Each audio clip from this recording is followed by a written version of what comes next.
बुधवार की शाम बुध के नाम धम संगति लगातार चल रही है। राजगढ़ में इसे लगभग 3 साल हो चुके हैं। इन 3 सालों के सफ़र में यह पहले इस प्रारंभ में 2 घर से ही प्रारंभ हुआ था, जिसमें से 4 से 5 लोग ही आते थे। 4, 5, 6, 7 इतने ही लोग आते थे। लेकिन ये 2 घर से 4 घर में हुआ, 4 से ये 8 में हुआ, 8 से 16 में, 16 से 20, 20 से 24 घरों में ये लगातार बढ़ता ही जा रहा है। धम संगति के बहुत सारे फ़ायदे हुए हैं। जब हम किसी घर पे जाते हैं तो वहाँ हम पानी भी पीते हैं, जो उनके द्वारा दिया जाता है, सुजाता की खीर हो या नाश्ता हो या जो भी हो, वो सब खाते हैं। जातीय भेदभाव उसमें ख़त्म होता है। और जो बुद्ध के बारे में, जो बाबा साहब के बारे में उस धम संगति के द्वारा बताया जाता है, तो वो महिलाओं तक भी वो संस्कार पहुंचते हैं, वो संस्कार बच्चों तक भी पहुंचते हैं। सोचिए कितने सारे कार्यक्रम होते हैं, लेकिन बच्चों तक और महिलाओं तक हमारे संगठन, हमारे लोग नहीं पहुंच पाते। लेकिन धम्म संगति के माध्यम से हम घर घर जा रहे हैं और उन बच्चों को, उन महिलाओं को संस्कृति से, हमारे संस्कारों से, बुद्धिज़्म के संस्कारों से, संस्कृति से, बाबा साहब के धम्म से हम उनको अवगत करा रहे हैं।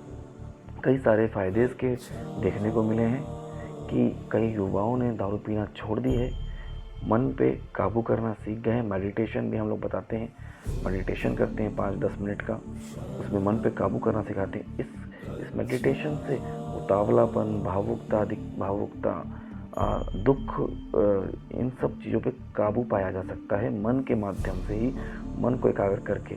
ये लगातार चल रहा है। इसमें कई सारे साथी हैं जिन्होंने अच्छा प्रयास किया है। राजगढ़ में सिद्धार्थ वर्मा जी ने बहुत अच्छे प्रयास किए हैं, परशुराम वर्मा जी ने बहुत अच्छे प्रयास किए हैं, देवीराम वर्मा जी ने प्रयास किए हैं, विसूरिया साहब लगातार काम कर रहे हैं, गिरीश बौद्ध जी हैं जो लगातार काम करते हैं, राम प्रसाद वर्मा जी हैं, और भी कई सारे साथी हैं, राम बाबू संगत भी हैं जिसमें, और भी कई सारे साथी हैं जो लगातार हमारे साथ सहयोग में काम करते हैं और हम घर घर जाते हैं।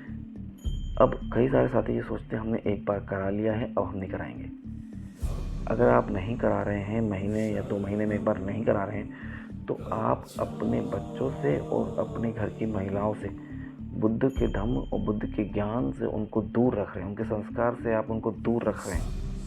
ऐसा ना करें, क्योंकि आप तो कहीं ना कहीं जाके समझ लेते हैं चीज़ों को, कहीं ना कहीं आयोजन में जाके जान लेते हैं, लेकिन आपके घर कोई नहीं आ रहा है। तो इसलिए धम्म संगति के माध्यम से आप अपने बच्चों में बुद्ध के संस्कार, बाबा साहब के विचारों को पहुंचा सकते हैं। जब हमें मालूम चला था जातीय संघर्ष के बारे में, बाबा साहब के बारे में, तो हमारी उम्र 30 साल हो चुकी थी। बताइए कितना लेट पता चला हमें। तो ये ना हो, हमें अभी से ही हमारे बच्चों को, हमारे घर में महिलाओं को, रिश्तेदारों को, पड़ोसियों को पता चले। जब कोई धम्म संगति होती है तो हम पड़ोसियों को भी बुलाते हैं, जान पहचान वालों को भी बुलाते हैं।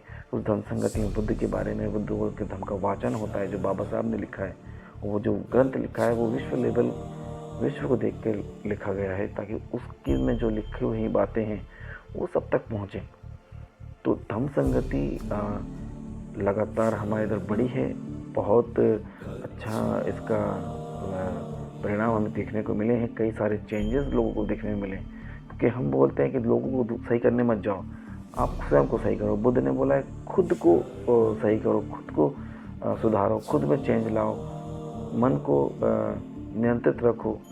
ये बुद्ध ने स्वयं को बदलने को बोला है। अपो दीपक भवा, खुद स्वयं के दीपक बनो, तो ये बुद्ध ने कहा है।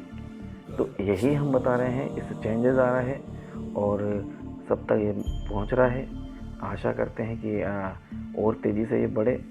ब्यावरा में भी कई घरों में, कई जगहों पे हमने किया है।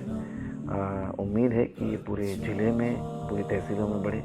इसके लिए सबको मिलकर थोड़ा थोड़ा काम करना है। जय भीम, नमो बुद्धाय।